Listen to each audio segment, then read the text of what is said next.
You hear that?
Item that we talked about this week about tariffs. Tariffs and Oh, how imagine tariffs that. affect manufacturing. So a little story that NPR covered about a mid-American company that's affected by it, and a company in our space that's affected by Yeah, it that's as well. right. You're exactly right. We'll be Talk talking about about that in a few minutes. Okay. Also, we're going to talk about R&R, a measurement. Let's call it measurement system R&R, something a little bit broader than, let's say, gauge R&R. Your entire measurement system R&R. We're going to have with us via Skype on the show Eric Gasper with PQ Systems to tell us all about R&R. Hi, Eric. How are you?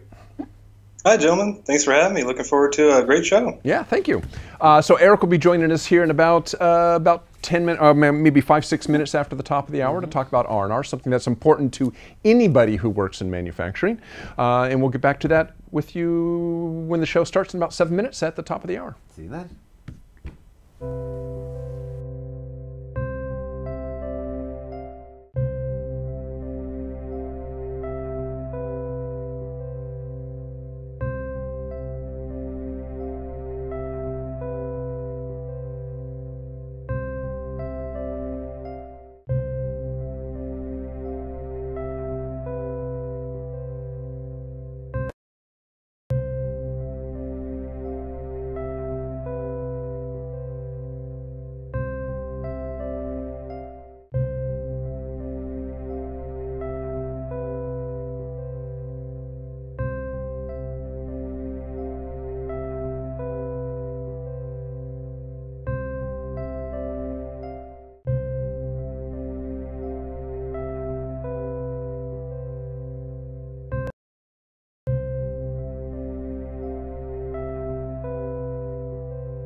This week on Quality Digest Live, we found out what happens at the Gemba when the clock strikes midnight. That's right. Plus, we speak with Alfredo Grandara of ATT Metrology for this month's CMS Corner. That and more when we come back.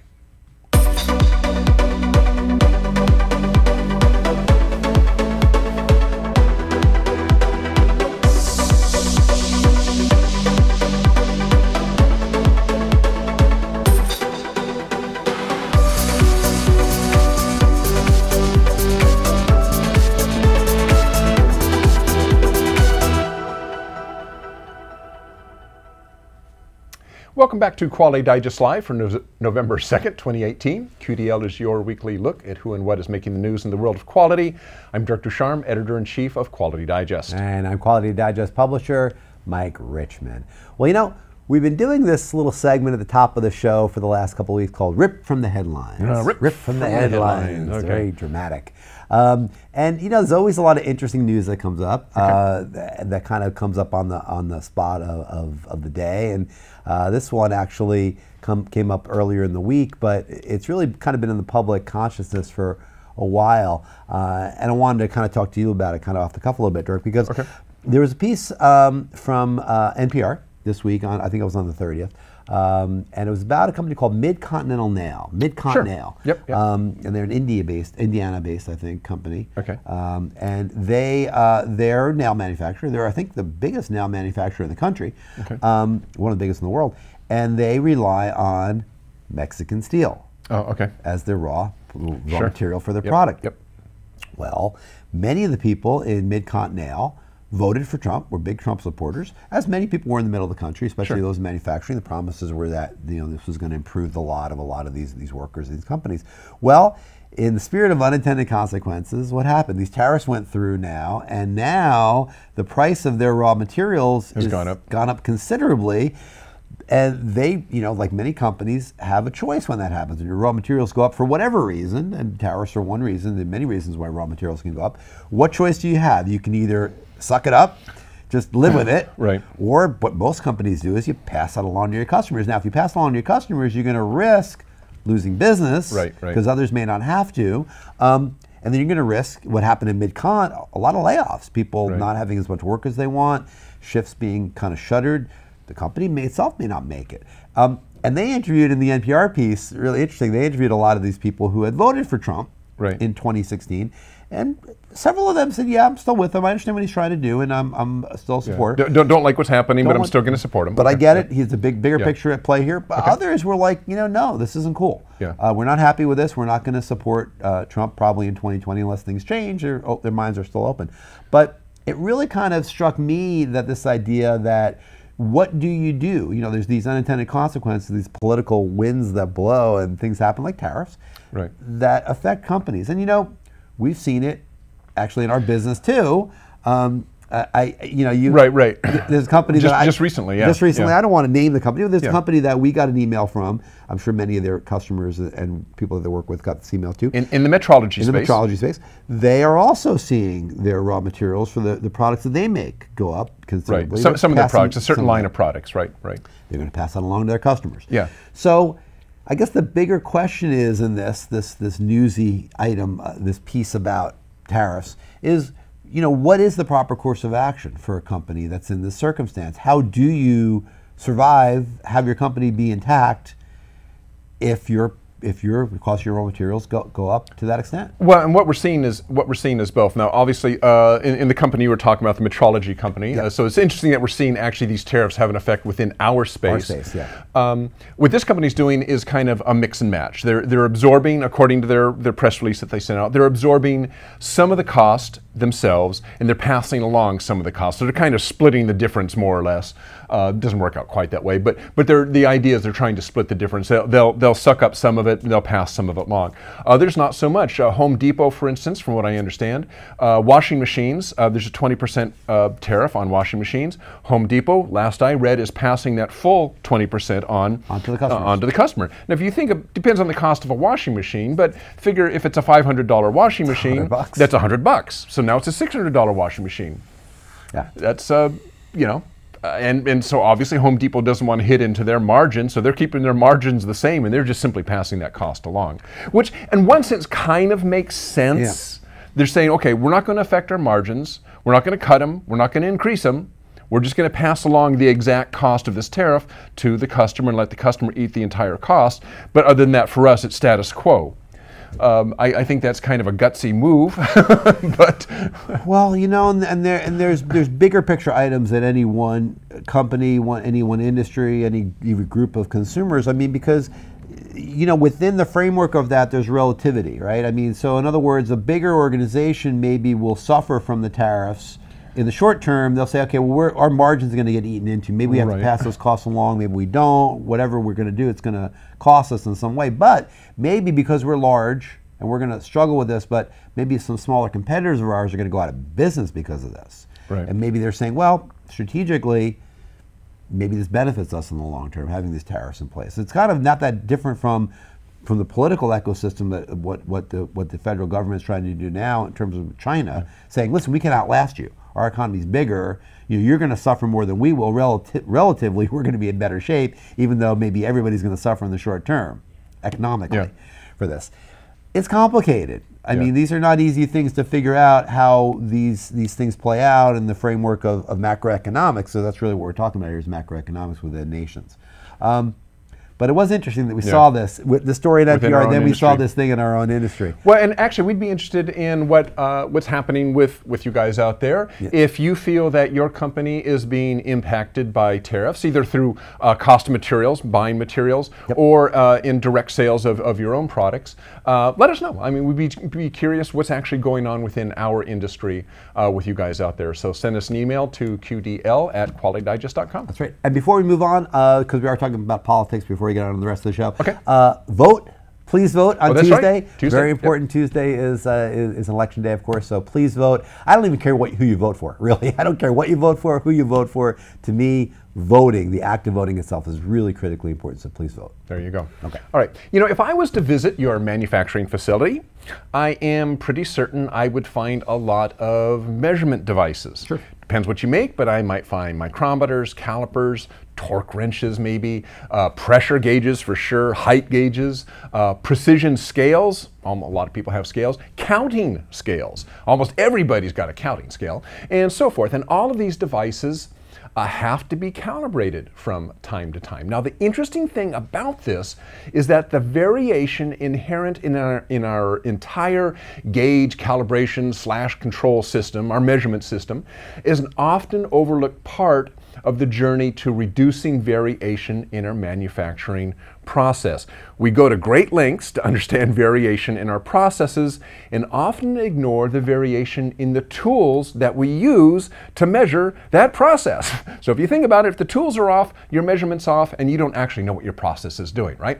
So most of the improvement efforts in organizations are spent on reducing variation among products. Little, if any, attention is paid to the variation introduced into the overall picture due to the measurement system.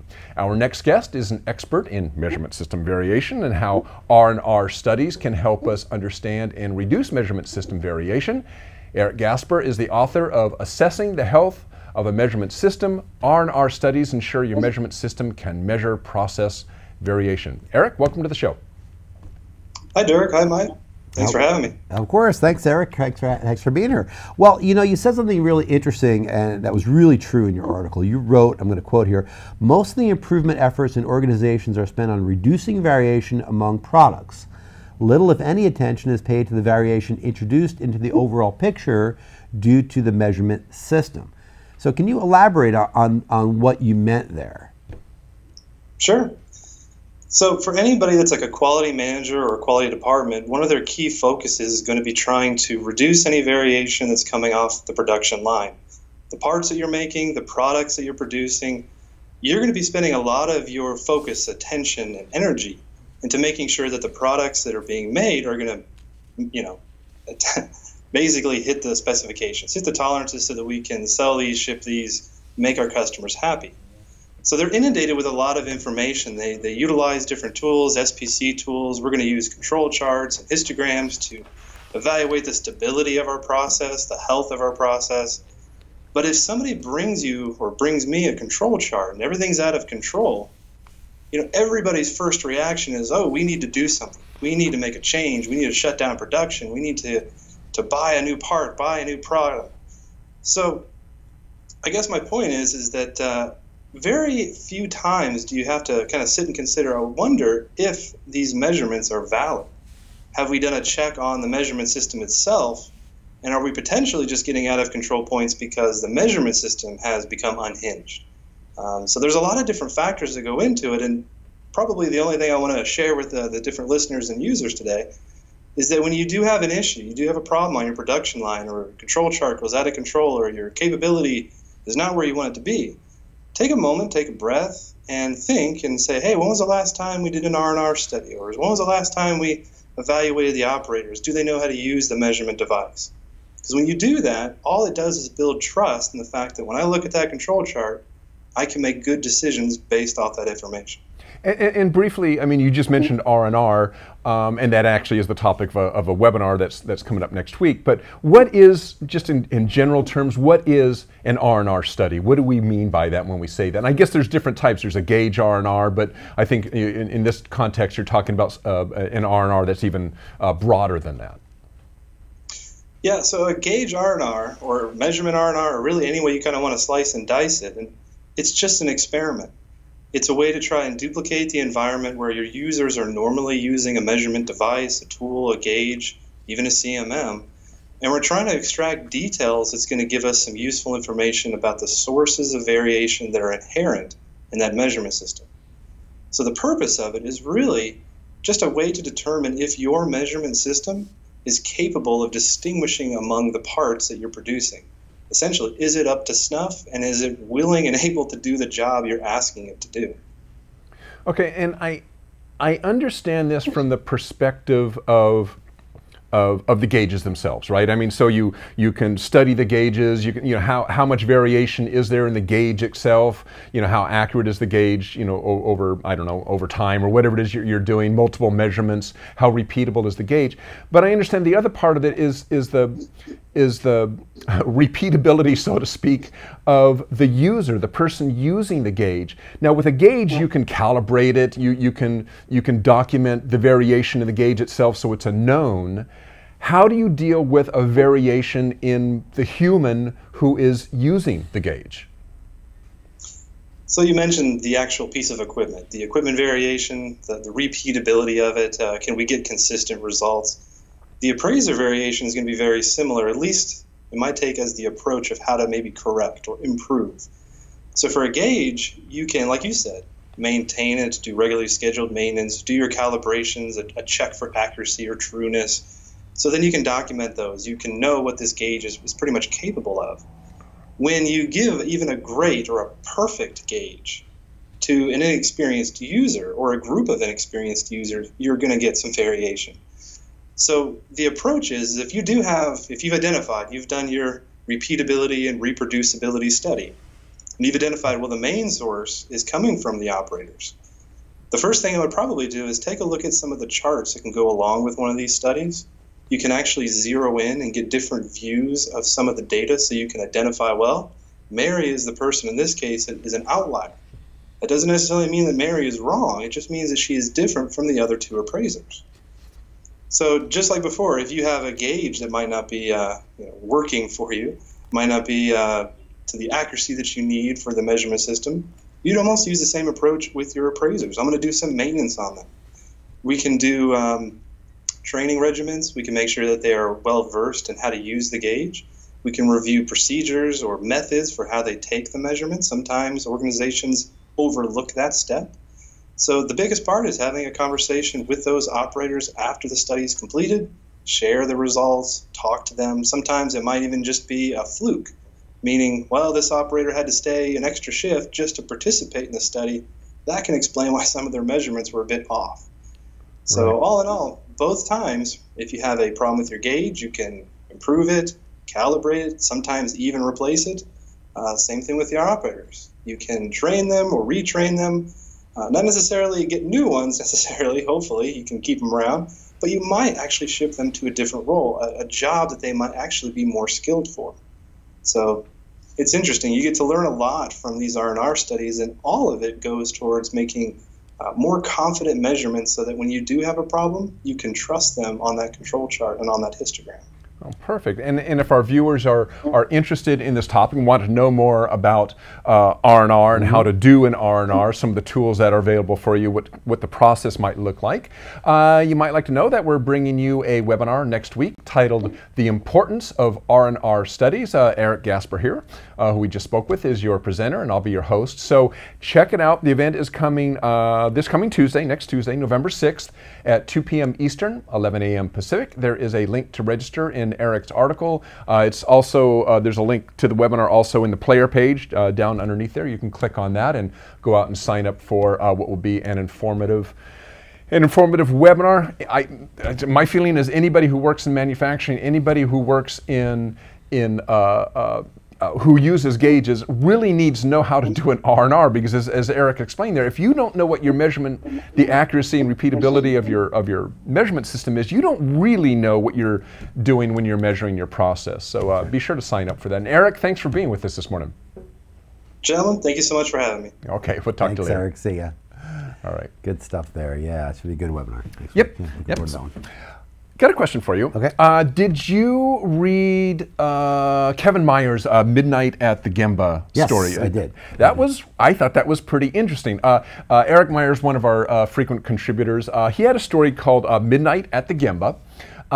Early in his career, Myers was working at a large molding facility. It was a large operation with, I think he said, 60 heavy presses in a huge clean room, because this was a medical device that they were making. It was running at full capacity, 24 hours a day, 7 days a week, 365 days a year, all to make medical device components. And it was, when he came on, it was several months behind schedule, and it was part of his job to get it running at capacity again. And part of the issue, as he looked into it, and this was part of his job, part of the issue was the quality and productivity of the graveyard shift. Right. I never thought about this. Now, his whole article was about going out to the Gemba, and this time it was a Gemba that's largely ignored. I mean, everybody understood how the day shift worked. Right. They probably even had a fairly good idea of how the swing shift worked, because a lot of times there's overlap between day and swing. So some of the supervisors may stay a little bit longer just to get up to speed on what swing is doing. But by graveyard shift, by midnight, 1 o'clock, there's nobody there but the guys who are doing the work, right? A completely unknown Gemba.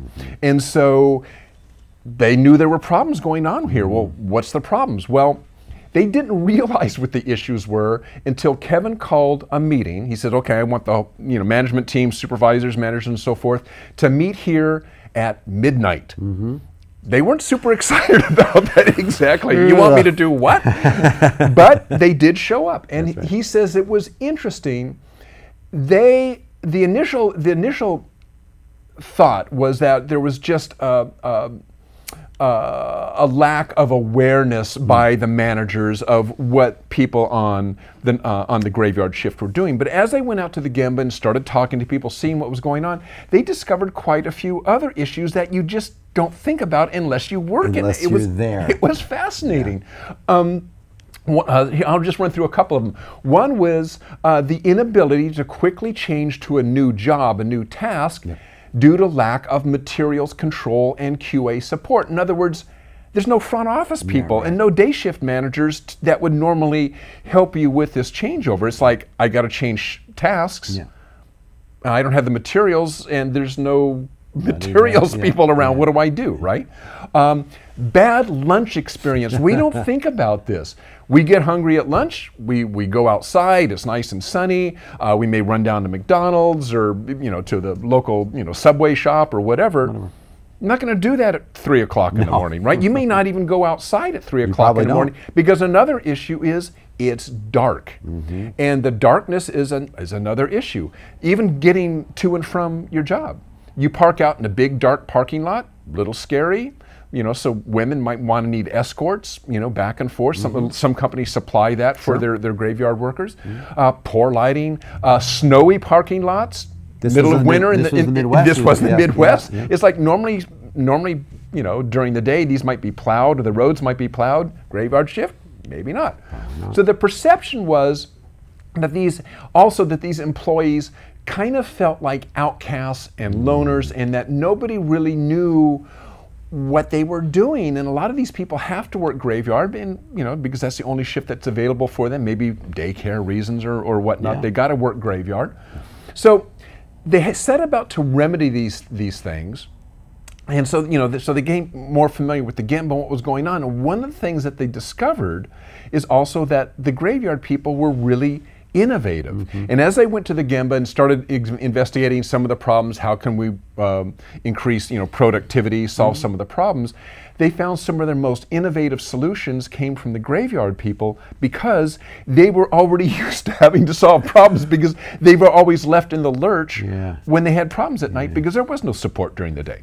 Or there's no support at night that you might normally get during the day. Normally get during the day. And I mean, this is a broader thing, because it goes to the whole idea of Gemba, of what the Gemba is. The Gemba is a real-time situation where the work is happening. You may say, I'm going to the Gemba, where you're going at 3 o'clock in the afternoon to where the work is being done, but that's not the Gemba at all times. It's 3 in the morning. At 3 in the morning, the Gemba might be very different. In this case, it was very, very different. And it wasn't until you actually take that action to find out, go and see, that you really know what's happening. And it was really very interesting for them, and they learned a lot from that process. And I would say that this kind of in general, this got me thinking is, what are, now in this case the difference in Gembas was due to shifts. But there may be other ways where maybe the Gemba varies from time to time or shift to shift, or who knows. I mean, so you got to be thinking, what is the workplace, and does the workplace vary for some reason? And I need to understand where that Gemba is changing each time, and be sure that I visit the workplace at those times where it might be different from other times. Now, obviously, the shift difference makes a lot of sense. Off the top of my head, I can't think of what other differences might be, but I'm sure there are. Within workers on the Gemba, I mean, there may be different processes. You try to eliminate this. There might be slightly different processes that people do when they're at their work. Or even just different plants. You may think that plant A has exactly the same process as plant B. It's set up exactly the same, has the same assembly lines. But there may be a difference, and you can't assume that it's the same at plant A as it is at plant B. There may be differences in work instructions based on language. Like, for instance, a Brazil plant may have different nuance in the language from one in England or one in China, where the language it's the same words, theoretically, but the nuances of the language may lead to differences in the way that stuff is done. So being there, having eyes on the process physically is really, really important for these managers. Really, so good stuff from Kevin. Yeah, good lesson there. Okay. Okay. Well, now for those of you who work within metrology, we know that you're among our industry's most skilled quality professionals. You all provide a serious and superior level of accuracy and reliability to projects in manufacturing. You can be building and archaeological sites, infrastructure, energy, a lot more. Now, our close partners at the Coordinate Metrology Society, they're really the go-to place for hardware, software, and services within large volume, close tolerance, portable, three-dimensional test measurement and alignment. And each month we bring you this special CMS Corner segment of our show, in which we chat with practitioners of the metrology arts. And today we're going to be joined by an emerging leader in the field, Alfredo Grandara of ATT Metrology. Alfredo, thanks for joining us here on CMS How's it Corner. going? Oh, pretty good, pretty good. How are you? Pretty good. Just doing some training here at the Hexagon facility in Kent, Washington. Getting trained up with some CMM experience, and kind of just moving forward with my experience in the metrology industry. That's great. Well, actually, since you brought up, what do you guys up there in Kent? What do you guys do within the test and measurement field? So ATT, they're a provider of large volume dimensional metrology that include laser trackers, scanners, total stations, portable CMMs, stationary CMMs, and photogrammetry services. So in that grasp of technology that we use, we provide measurement services, equipment rentals, as well as target accessories for any inspection that you have to complete. And let me dive into this, the service piece of this a little bit, because a lot of times people kind of are a little confused about what a service metrology company really does. So what are the typical maybe challenges and opportunities that a service provider like ATT Metrology will offer to its customers? Well, I think the biggest advantage that we offer is that you don't have to maintain a metrology department inside your company. A lot of the companies that we service they go from big companies to really small companies, and I think that's where we take the advantage that they don't have to upfront the cost of the equipment that we're using, as well as we do all the planning, the templating of, say, a first article inspection on a part, or a generic inspection of a tool. We plan all those out in our metrology softwares and implement them. So it takes away that need for internal metrology resources in big to small companies. And what was your journey like to this field? I mean, how did you get involved in metrology? How did you find your way to ATT Metrology? Yeah, so originally I'm from San Diego. I went to school in San Francisco, the University of San Francisco, where I studied entrepreneurship and innovation.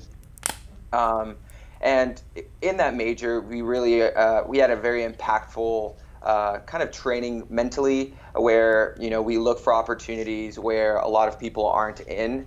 I actually met the daughter of the CEO and founder of ATT Metrology at my university, where we kind of connected. I came up for a vacation on the 4th of July, started talking to Steve, he's our CEO, and from there I just got super interested in the idea. Before that, I had no idea that metrology was even a thing. Inspections were even a thing. I just thought, this is my iPhone. It just gets made from a machine that pops them out correctly every time, right? But came to find that that's definitely not it. And what was your major? Entrepreneurship and innovation. Mm-hmm. Interesting. That's great. Okay. Well, and that's a really good question, because we talk about this a lot. I know the CMS is really interested in this, as all of us in the industry are. I mean, you have a unique background. This is not a background that you hear a lot of people that are in the metrology space that came into it in that way. Yeah, so typically technical. Technical, Yeah. Typically. So the question really for you, as a young guy who is relatively newly in the field, what do you think we can do to help encourage more young people to pursue STEM careers, to pursue STEM education, and then pursue careers in STEM fields? I think that's an intriguing question. I mean, I see from going to the CMSC this year, I really didn't see many young individuals around my age, So I think the most important is exposure. I think the understanding, and like I said, before even talking to Steve, I had no idea that metrology was even a field that you could go into. You would expect it just to fall under engineering schooling, which, from a lot of the people that I've talked to that have an engineering background, it's not something that's highlighted. So I think making it more available to the youth, and that comes with software keys that are for schools to use. Right now, you take a spatial analyzer key that's ranging from 20 to 25,000. For an individual, especially a young individual, to get into it and get some exposure and training, you usually have to fall into a position sort of like I did, where I fell into a very established company that was able to offer me all these trainings and willing to invest in my education in the industry. So I think primarily it's the exposure and the willingness for the software or the main players in the industry to really start pushing this information in this software and direct it to the youth. And I think that's going to come along very parallel with the transfer from a manual inspection to these more automated processes that are coming around. Using the CMM, training the CMM, programming the CMM. I think those are a lot more. Those are fields that a lot more of the youth would be interested in, rather than the normal, like you said, the normal way of going into it, where it would be a more mechanical, more tooling experience background. So I think that definitely needs to be a shift in the industry. You also mentioned just a second ago that you attended the Coordinate Metrology Systems Conference. How would you say that the Coordinate Metrology Society, who sponsors that that event, who puts on that event. How has this CMS helped you learn and advance your career? I mean, is there an advantage to being part of an organization like that? Oh, I think it's advanced me greatly. I made connections at the CMSC that I probably would have never made with service providers, with software individuals that, you know, because I think in general the industry is seeing that a lot of the youth, there is not a lot of youth in the industry. So when I start talking to them about my experience, a lot of the people that I talk to, they actually offer training off the books, kind of just like, hey, reach out to me if you ever want to learn this particular software or this particular instrument, and I'll go with you. You know, I'll come down to your office, show you how to use it. So I think those were the key items that I took away from the CMSC, and I think it's important if you're just starting to get into the industry to be involved in something like that, where you're able to be exposed to the main players of the industry all in one place, rather than slowly coming across them as you move through your career. Yeah, and I guess I would add to that. Obviously, we're very familiar with the CMSC and that conference because it is a small conference. You are able, like you said, to be able to have kind of one-on-one discussions with vendors and users and that sort of thing, more so than you would at a really big, you know, at a really big event or something. Because This is a small event. It does give you a lot more networking capabilities, I would think. Oh yeah, for sure. I gained a lot of people very high up in the industry that, you know, now I'm connected with them on LinkedIn or you know, an email basis where we shared our contact information. Even from this corner, I've already received a few messages on LinkedIn reaching out and, you know, interested in maybe partnering through ATT very cool. Metrology. So it's already working, as you can tell. This is a great way of networking, and that includes the CMSC and the conferences that they put up. Oh, awesome. That's great. Well, Alfredo Grandara of ATT Metrology, we'll let you get back to your training. Thank you for joining us today and taking a little time out of your day here on CMS Corner on Quality Digest Live. Thank you so much. Thanks. Appreciate it. Thanks, Alfredo. We'll talk to you soon. Thanks, Alfredo. All right, well, that's going to do it for our show this week. But before we go, of course, we'd like to thank our sponsor, Olympus. Olympus's Vanta XRF analyzers provide fast, accurate elemental analysis when screening for lead, arsenic, mercury, and other toxic metals in consumer products like toys, apparel, and electronics, all to help support compliance with RoHS requirements. Other Olympus technologies include ultrasonic flaw detectors and thickness gauges, videoscopes, borescopes, industrial microscopes, advanced non-destructive testing systems, and a large selection of industrial scanners, probes, software, programs, and instrument accessories. So, for more information, visit online at olympus-ims.com or click on the banner just below or just to the right of this video player screen. There you go. And thanks again to Alfredo Gandara of ATT Metrology for joining us on the show. And it was also great to chat with Eric Gasper That's right. of PQ Systems, with whom we're teaming up next week to offer the webinar, The Importance of R&R Studies. Eric Gasper is the presenter and I'll be hosting, so check it out. The event is this coming Tuesday, November 6th at 2 p.m. Eastern, 11 a.m. Pacific. Keep your eyes open for your in-mail inbox for instructions about how to register, or simply click on the link right down there. That's right. And that'll take you out there to the registration page. So